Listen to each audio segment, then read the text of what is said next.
Isaya 38 tutaanza mstari wa 1 mpaka wa 5. Nitasoma kwa jina la Bwana. Siku hizo Hezekia aliugua akawa katika hatari ya kufa. Na Isaya nabii mwana wa Amos akaenda kwa mfalme akamwambia, Bwana asema hivi, tengeneza mambo ya nyumba yako, maana utakufa wala hautapona. Basi Hezekia akajigeuza akaelekea uso wake ukutani, akamuomba Bwana, akasema, Bwana, kumbuka haya na kusihi, kwamba nimekwenda mbele zako katika kweli. Shika pointi hiyo. Nimekwenda mbele zako katika kweli na kwa moyo mkamilifu, kwa kutenda yaliyo mema machoni pako. Hezekia akalia sana sana. Ikawa neno la Bwana likamjia Isaya kusema, enenda ukamwambie Hezekia, Bwana Mungu wa Daudi baba yako asema hivi, mimi nimeyasikia maombi yako, nimeyaona machozi yako. Tazama, nitaziongeza siku zako kiasi cha miaka 15. Haleluya! Uni mtumishi alipofika wakati anataka kukata moto. Jina la Bwana libarikiwe. Ani maana yake anataka kuondoka, anataka kufa kwa namna nyingine. Akatumwa Isaya, nenda peleka habari, kwa sababu kulikuwa na vimambo ambavyo bado alikuwa hajaweka sawa. Sema amen. Jina la Bwana libarikiwe. Kama vile Roho Mtakatifu anavyokushuhudia ndani ya nafsi kwamba hapana, hapa hujaenda sawa, Roho Mtakatifu anakukumbusha. Akisha kukumbusha, unaenda mbele za Bwana, unasema, kumbuka rehema na msamaha juu yangu. Haleluya! Jina la Bwana libarikiwe. Akapeleka habari. Alipomwambia, tengeneza mambo ya nyumbani mwako, maana utakufa hautapona.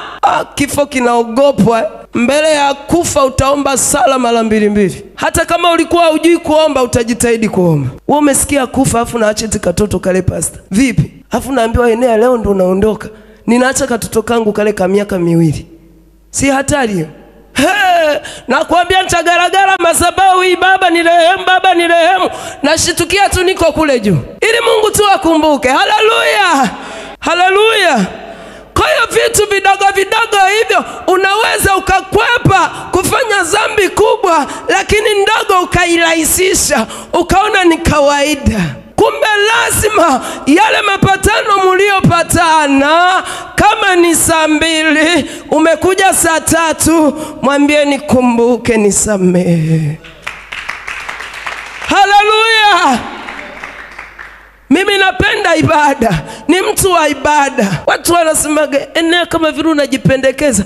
Acha nijipendekeze kwa Mungu wangu, sijipendekezi kwa mwanadamu. Maana ninamjua Mungu alikonitoa. Sema amen. Ninamjua Mungu aliyeniokoa, ninamjua Mungu aliyeniepusha na kifo. Acha nijipendekeze. Jina la Bwana libarikiwe. Jamani, matoleo yenyewe utoe kwa hasara, utoe kwa uchoyo. Nini sina? Basi hata muda wa kuja ibadani hauna. Hata muda tu ule wa kuja kuombea watakatifu mahali hapa hauna. Hata kama hawakuoni, Roho Mtakatifu anakuona. Sema amen. Hezekia alitembea katika nini? Na ukitembea katika kweli utachukiwa. Ukisema kweli utachukiwa. Zanayo ya la kiherehere, nayo yanajipendekeza pate uongozi. Wewe wapi na wapi? Hata nisipokuwa kiongozi, nitalia mbele za Bwana nikuinue, ili Mungu aliye juu asikie. Sema amen. Ukiwa kiongozi unakuwa na limzigo. Kumbuka utatoa hesabu. Mama mwenyekiti atatoa hesabu ya eneo. Enea alihudhuria kwenye chama, Enea alibadilika, Enea ndoa yake ilikuwa safi. Hata hujaniulizia na watoto wangapi. Mwenyekiti niulize baada ya ibada. Haleluya! Jina la Bwana libarikiwe. Utatoa hesabu. Usipende kuwa na mauongozi 6 na wakati huwezi kuyatendea kazi. Huwezi kuyatendea kazi, sit down. Chezea mito ya baraka. Haleluya! Jina la Bwana libarikiwe. Tunampenda Yesu, tunampenda Baba.